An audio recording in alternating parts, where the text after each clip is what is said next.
Meus amigos, conhecidos, não conhecidos, hoje 24 de maio de 2025, meu nome é Prabhu Dharmananda, Namastê. Eu propus no vídeo anterior a falar sobre o conceito sobre Deus, né?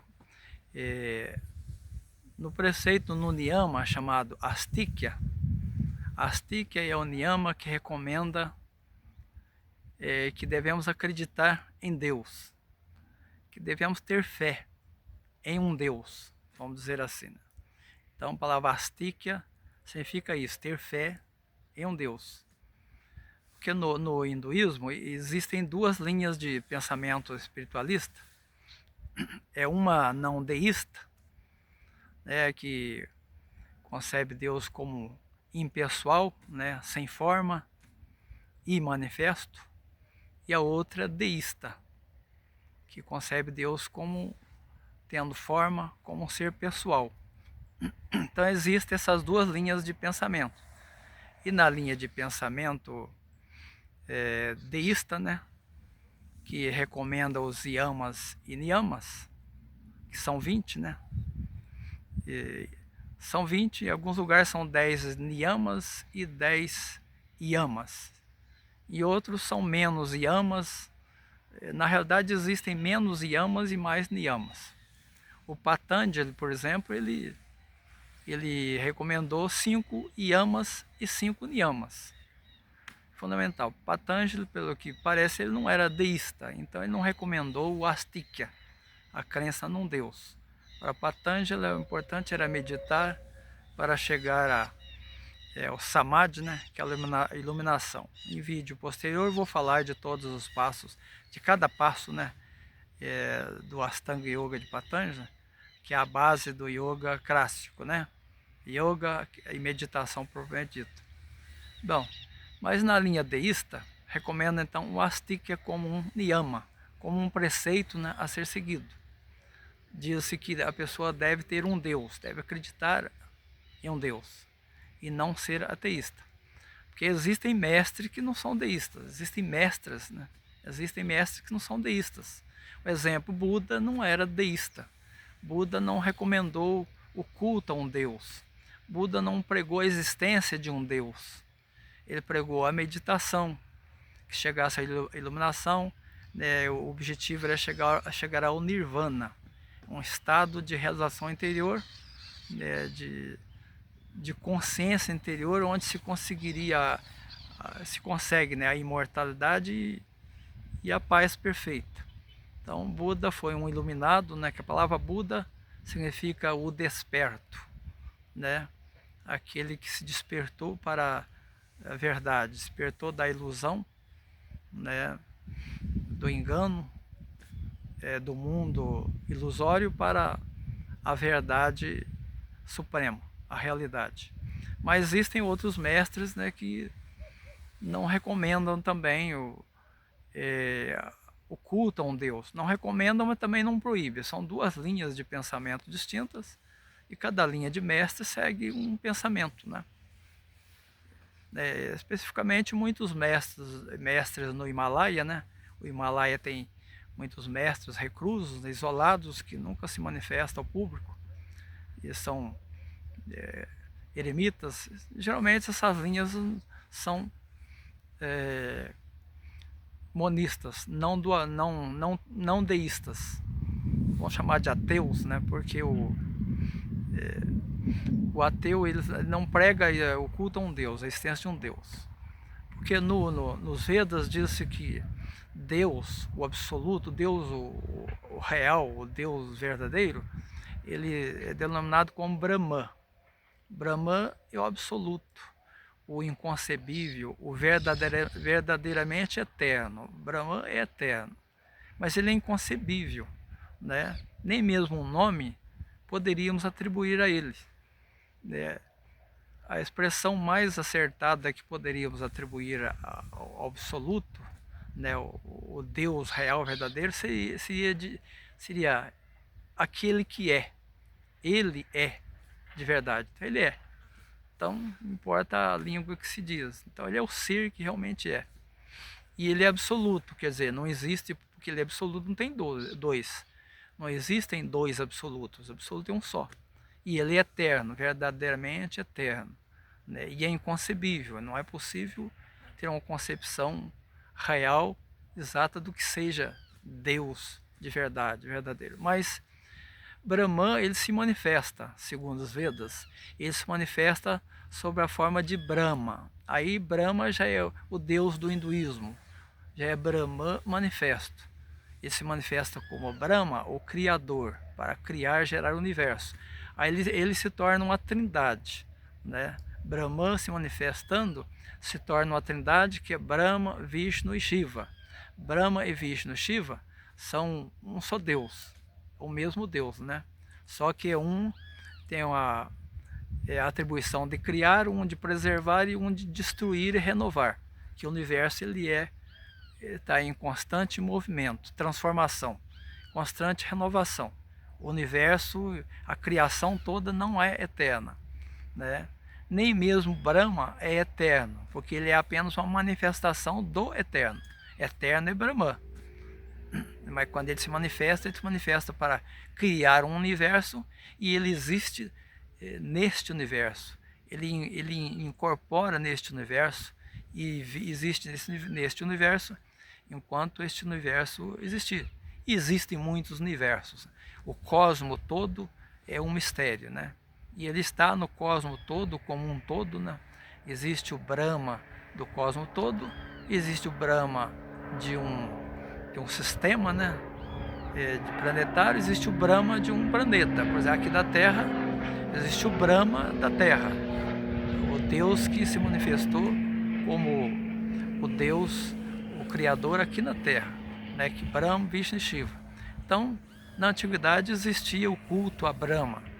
Depois surgiu o culto a Vishnu e a Shiva, né? Através dos tempos, e surgiram religiões, linhas religiosas, linhas devocionais. Aí tem muito popular na Índia, por exemplo, Krishna. Krishna ele é um avatar. Ele é concebido como Deus que nasceu como um bebê, nasceu em forma humana e viveu por um tempo. Ele não morreu porque ele era Deus, ele era imortal. Simplesmente chegou um dia ele transcendeu, subiu, foi para o seu plano celestial, né? Ele voltou para a sua origem, né? Que ele veio de Vishnu, ele é Vishnu encarnado. Então ele voltou a se tornar Vishnu novamente. Existem os avatares de Shiva, né? De Brahma não tem a ideia de nenhum avatar, mas existem, por exemplo, a Kali, a mãe divina, é uma concepção de Deus na Índia e é muito cultuada por milhões de pessoas, por uma multidão. E ela é a Kali, a mãe divina, ela é da linha de Shiva, Shivaísta. Então ela é considerada a esposa de Shiva. E os adoradores de Shiva, né, preferiram adorar Deus, cultuar Deus em forma de mãe. Porque, segundo os Vedas, Deus, ele é ele e ela, ele é pai e é também mãe. Quando ele se manifesta, ele é pai e mãe. Como pai, ele é Brahma. Como mãe, né, aí ele é a esposa, é o seu lado feminino. Brahma tem a sua esposa também, chama Brahmi. Mas toda a concepção, né, Shiva, por exemplo, tem a Parvati, que é a sua esposa, e o Akali, a mãe divina, e tem Vishnu, tem a Lakshmi. Mas todas essas esposas são uma só, todos os três manifestações, Brahma, Vishnu e Shiva, são um só. Afinal, tudo é Brahma, tudo é o mesmo Deus. É só concepções de manifestação. Mas todas as religiões têm as suas concepções de Deus pessoal, né? Cada religião quer dizer que o seu Deus é o Deus eterno, o absoluto, o único, o verdadeiro. Não é. Cada religião tem um Deus. Na verdade é um Deus. A manifestação de Deus, né, o Supremo, o absoluto, sobre uma concepção de Deus. Tudo são concepções, né? Por exemplo, no judaísmo, o Yahweh é o Yahvé em português, é o Deus do povo de Israel. Ele se manifestou e diz: eu sou o Senhor teu Deus que te tirei do Egito, da terra da escravidão. né? Aí ele dá um mandamento: não terás outros deuses diante de mim. Ele se apresenta como um Deus, Deus daquele povo. E existiam muitos deuses, né? Porque senão ele não teria dito: não cultuarás outros deuses. Ele não diz, ele não, não julgou, falou, não, outros deuses são falsos, o Deus simplesmente falou, não. Ele disse: não cultuará os outros deuses, porque haviam outros deuses. Agora é claro que haviam deuses esquisitos, né? Que cultos, né? Também estranhos, mas porque é tudo de conformidade, tudo em conformidade com as pessoas, os seres humanos, o grupo humano que cultua. Cada Deus tem o seu povo, né, com o nível de evolução de acordo com a sua, né, com a sua manifestação. Então, se o Deus é esquisito, é estranho, é esquisito, porque o povo também é esquisito, é primitivo, né, muito primitivo. Mas Deus Israel se colocou como naquele tempo e naquele meio, né, como um Deus mais elevado, como um Deus mais perfeito do que os outros. Mas aí tem, né, Alá, o Deus dos muçulmanos, do Islã. É um Deus também. Quer dizer, a manifestação de Deus, todas essas manifestações são manifestação de Deus. Não podemos dizer que não, Deus só se manifestou através de Yahweh. Outra não é verdade. Se manifestou através de Alá. Não, outro está errado. Ou então o cristianismo. Não, Deus se manifestou através de Jesus, pronto, e fora isso está errado. Não é verdade. Deus se manifesta em infinidades de formas.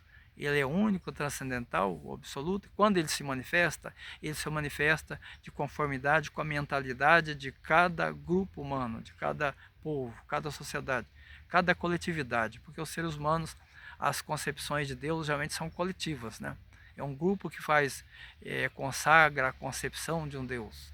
Não existe uma pessoa ter a sua própria particular concepção de Deus, até existe, né? Mas não é comum. Né? Cada pessoa, na verdade, tem um conceito de Deus, né, pessoal. Mas são concepções. Então, na verdade, Deus de cada religião, nada mais que um Deus, né? É um Deus, o Deus dos judeus, o Deus dos muçulmanos, o Deus dos cristãos, o Deus dos hindus, né? Lá que Brahman, ele é Deus universal todo, ele é realmente o eterno, o absoluto, né, o inconcebível.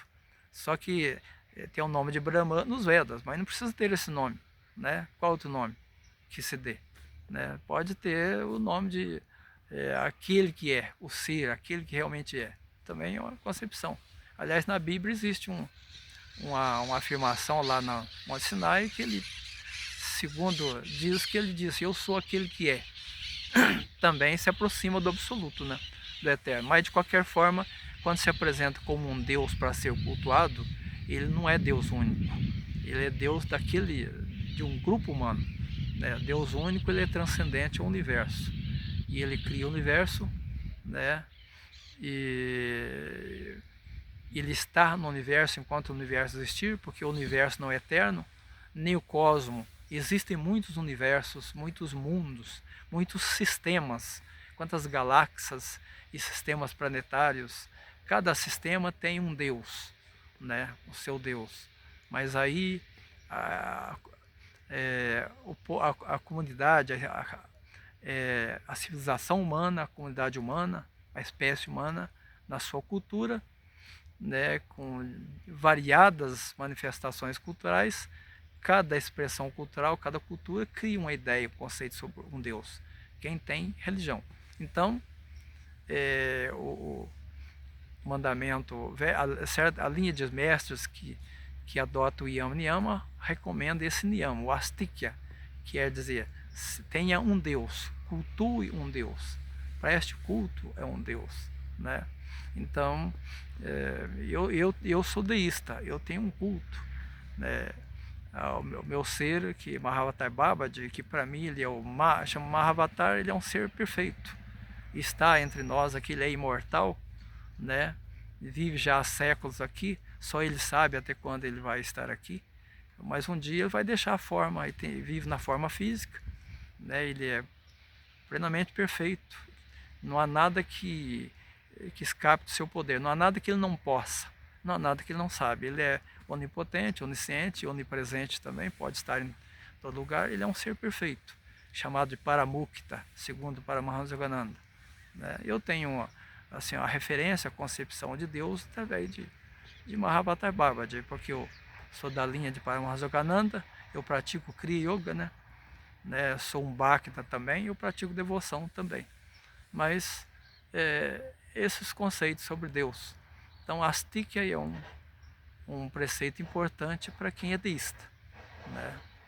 Quem não seguir, porque a linha não deísta, a linha monista, que não tem a concepção de um Deus pessoal, é uma linha que a pessoa se propõe a meditar, buscar a iluminação, que é a pessoa que fala, para que você buscar Deus fora de você se ele está dentro de você?